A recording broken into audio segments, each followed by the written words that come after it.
Hi everyone, it's Lesley from Botanica here, and in today's tutorial I'm going to show you how to make up a biodome arrangement in the comfort of your own home. In fact, in the kitchen, because that's where I like to do it, and I believe there's a song in that. Our biodome is our biggest terrarium. It appears to be a closed terrarium, but there is a hole in the top here, can you see that? For a little bit of extra airflow. You'll also notice that the lid comes off so that you can access your plants easily, and it's also really simple to plant in here because you're not trying to get your hand into a small opening. I love those terrariums, but for me I wanted something super easy, it's really quick to create, and one that I can do in the comfort of my own kitchen. So here we go. So I don't do a lot of cooking, but I do like doing my arrangements here inside. My kids are around, it's just easier for me. So what I do first is pop some brown paper, newspaper in the sink, and I can do my potting on this side. I've got all my ingredients over here, I've got my substrate layer, which is pebbles, and it's going to drain the water. So we've got that, then we've got activated charcoal, which purifies the system. And then we've got some sphagnum moss, which goes over the top, separating these two layers. Then we've got the soil, and then we've got some decorative stuff going on up the top. So let's look at our plants. I've got an array of plants here that I've just got from the local nursery or hardware store. These kind of plants are fine. I do change the soil over. It's not a huge problem if you use the soil that the plant comes in, but I like to use a bonsai soil just because it aerates the root system a little bit more, and because the environment is already quite humid and wet, I don't want the soil staying damp. First things first, we want some height. So I usually go with a fern. That's going to give us our height. And then we need about two plants to go in the mid-range for some volume. So I might go, here's some that I love. Orbifolia, Calathea. That one's beautiful. It will grow quite big, so the leaves get quite big, but that's a good one. Peace lily in the middle is really nice. Bird's nest fern. That's a good one for the middle. We've also got Philodendron. We've got another heart of jade, Peperomia. So that one will be the same. I kind of like this colouring that's going on at the moment. Peace lily leaves will get quite big too, but they look gorgeous in there. Let's get some texture.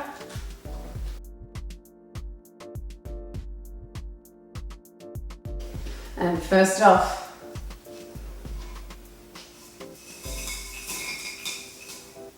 drainage layer. Let's go in. Handful. Here we go.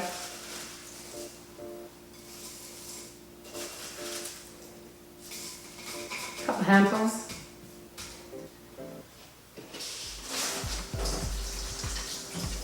I'll quickly wash my hands as I go because I just like to keep things neat. Sphagnum to separate the layer. Once again, about 2 handfuls, but you can go with more, a bit more if you like. There we go, we're ready to go. Right, let's place these plants. Okay, this one's going to be placed a little in the middle, but a little bit to the back. And I say that because the dome, the teardrop shape, sits in the middle.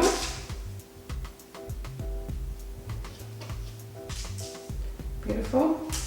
Next up, this one here.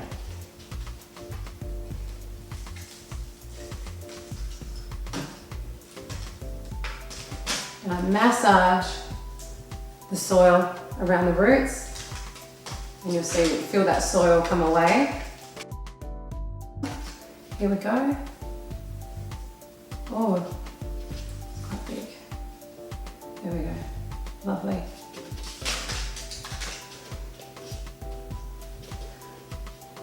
I reckon we're going to give this one a miss. 4 is right.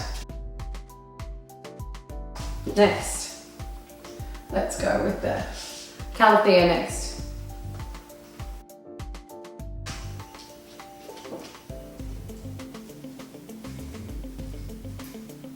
Beautiful. If you do need to kind of locate the plants a bit better, to pop a stone in just against the base of the plant, just to hold it in place. There we go. We've got this little guy, the Photonia. It's beautiful. I love that pink running through it. Just be careful when you're removing the soil from this one, because it does have a very fine root system and you don't want to tear off any of those tiny roots. Okay. I would wash my hands before I touch the leaves, but pop them in there. Very good. Well, some people like to have a front and a back to their terrarium.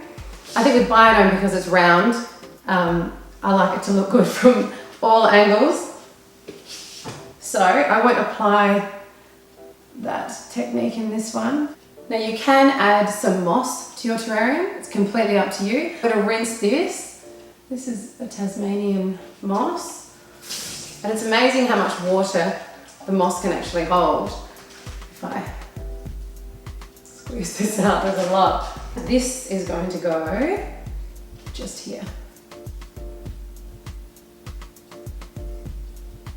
And that's the layout there. Now we're going to fill it with soil. Just remove this moss piece just for now. Oh, this is the bonsai mix. You can see there's some sand elements in there too. I'm just filling up around the terrarium, around the base of the plants.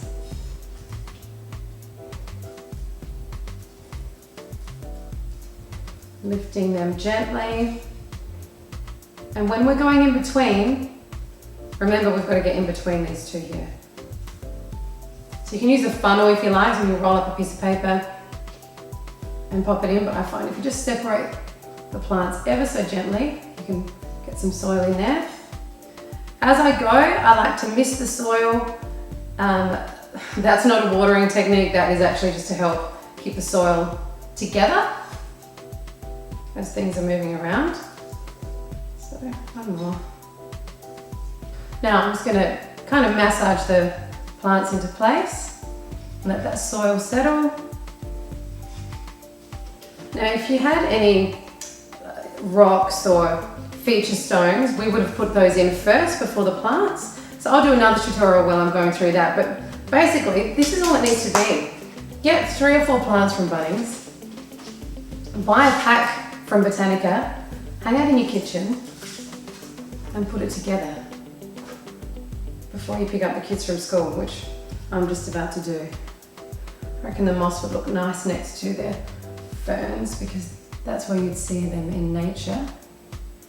And this moss will really green up once the terrarium gets going as well. Moss likes to be misted, so we're going to do that.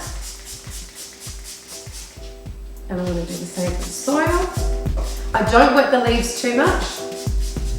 This one's probably fine, but with ferns, because there's such fine leaves, especially a maidenhair fern, it's just going to decompose and rot too quickly if it's already really wet. Same goes for leaves that touch the side of the glass. You will find that they'll rot straight away. So I want to keep the leaves away from the glass or chop them.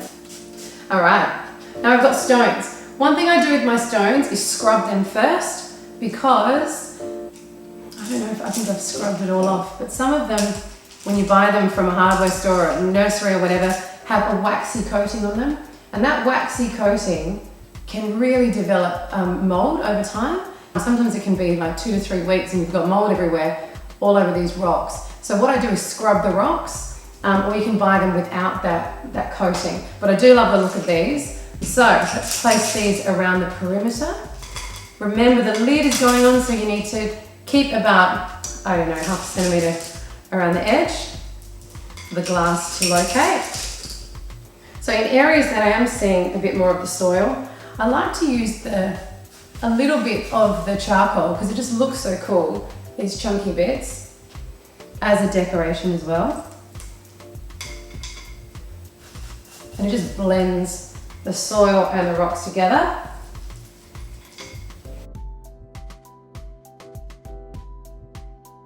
We want to use filtered water. The less chemicals and chlorine, the better in your terrarium. So I just pour a little bit into each plant. Not too much because I don't want too much water sitting in the bottom. But I will use up, not quite one of these, half, 3/4 to start. Okay, lid.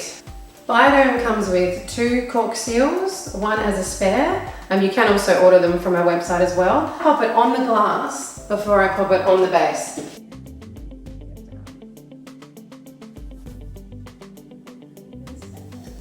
There you go. Either way, it's fine. There we go. And that's it. This is the beautiful biodome. My kitchen ain't that messy. Check this out. If you want to reuse the soil, do it. But no one would know that I just did this in my kitchen.